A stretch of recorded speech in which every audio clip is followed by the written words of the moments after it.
नमस्कार, आप देख रहे हैं हिंदुस्तान 24 टीवी। मैं आपके साथ मयूरी नंदा।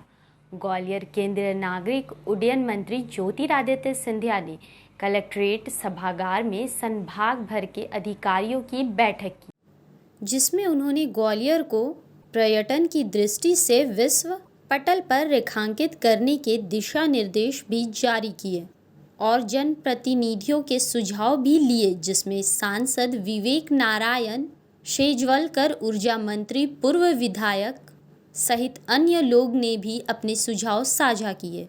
इसके अलावा पर्यटकों के लिए सुरक्षा महत्वपूर्ण मुद्दा है। इसके लिए उन्होंने पुलिस अधिकारियों से कहा है कि पर्यटकों के लिए एक अलग से पुलिस की टोली बनाई जानी चाहिए। वहीं सिंधिया ने कहा है कि फिलहाल कुछ इलाकों में खाद्य संकट है, लेकिन आने वाले 10 दिनों में 14,700 मैट्रिक टन 15 रेक के जरिए ग्वालियर आएगा, जहां से मुरैना, भिंड, ग्वालियर सहित अन्य शहरों को, आसपास के शहरों को यह खाद भेजा जाएगा। इसके लिए उन्होंने मुख्यमंत्री और खाद्य मंत्री मनसुख मांडविया से बातचीत कर ली है। ब्रांडिंग के बारे में, ब्रांडिंग में हमने कहा है कि स्टेशन पे, एयरपोर्ट पे, शेजवलकर साहब का अच्छा सुझाव था कि बाड़े पे भी हम लोगों को स्टॉल्स और कियोस्क बनाना चाहिए और पैम्फलेट्स के ज़रिए डिस्ट्रीब्यूशन करना चाहिए और इंटरनेट के ज़रिए क्षेत्र का इतिहास का। इस 2 बार बात हुई है और ग्वालियर के लिए शेजवलकर साहब ने भी मुझे फ़ोन किया था, हमारी विस्तृत चर्चा हुई है और ये जो प्राप्ति है हमारे आने वाले समय के लिए, वर्तमान में टोटल 1,500 मैट्रिक टन खाद का आज तक आया है।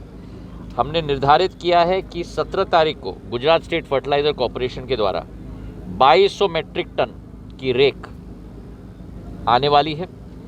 19 तारीख को IPL के तरफ से 2,700 मैट्रिक टन का रेक आने वाला है। 20 तारीख को 2,200 मैट्रिक टन, 21 तारीख को 25 तारीख को 2,700 मैट्रिक टन मुरैना के लिए और 2,200 मैट्रिक टन ग्वालियर और आसपास के जिलों के लिए। तो टोटल 14,700 मैट्रिक टन अगले 10 दिन के अंतर्गत खाद पहुंचने वाला है 15 रेक्स के आधार पर। मध्य प्रदेश के लिए और ग्वालियर चंबल संभाग के लिए 14,700 मैट्रिक टन केवल ग्वालियर चंबल संभाग के लिए, जिसमें से मुरैना के लिए 5,000, ग्वालियर के लिए 3,000, भिंड के लिए 3,000 और शिवपुरी के लिए 3,100 मैट्रिक टन।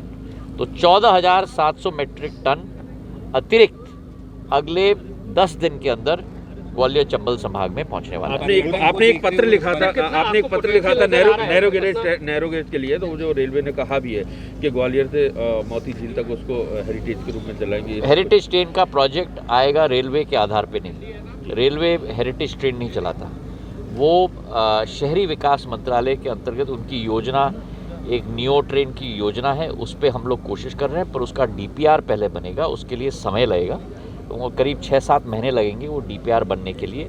बहुत ही एक महत्वाकांक्षी योजना है, क्योंकि नए लाइंस लगने पड़ेंगे, नए स्टेशन लगने पड़ेंगे, तो उसकी फिजिबिलिटी हमको पहले देखनी पड़ेगी। पर उस पर भी हम लोग कार्य कर रहे हैं। प्राथमिकता के आधार पर ग्वालियर का रेलवे स्टेशन, जो शेजवलकर जी और हम मिलकर हम लोग कर रहे हैं, ग्वालियर के लिए एयरपोर्ट, वो ज़मीन की प्रपोज़ल भोपाल पहुंच चुकी है स्थानीय प्रशासन के द्वारा।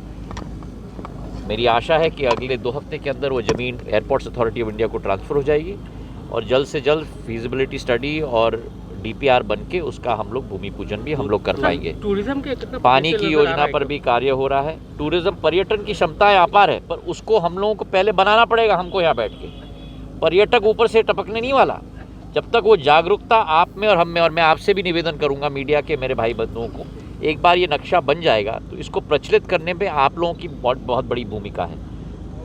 मंत्री जी, हम लोग भी सब जाएंगे एक एक जगह में, पर जिस तरीके से जयपुर, उदयपुर, जोधपुर, इंदौर प्रसिद्ध हुआ है पर्यटन के क्षेत्र में, वैसे हमें ग्वालियर को भी उस नक्शे में लाना है। 5 स्टार होटल की संभावना देखते हैं ग्वालियर में आवश्यकता? देखिए, पहले हम लोग अपनी जो क्षमताएं हैं उनको हम उजागर करें। कोई निवेश करने नहीं आने वाला जब तक हम लोग जो हमारी क्षमता है उसको देश के पटल पर और विश्व पटल पर उजागर नहीं करेंगे। तो पहले उन क्षमताओं को हम समझें, उनको हम लोग रेखांकित करें, उनकी योजना हम लोग बनवाएं, सुंदरता प्रखंडता से उत्पन्न हो, उसके बाद पूरा निवेश आएगा।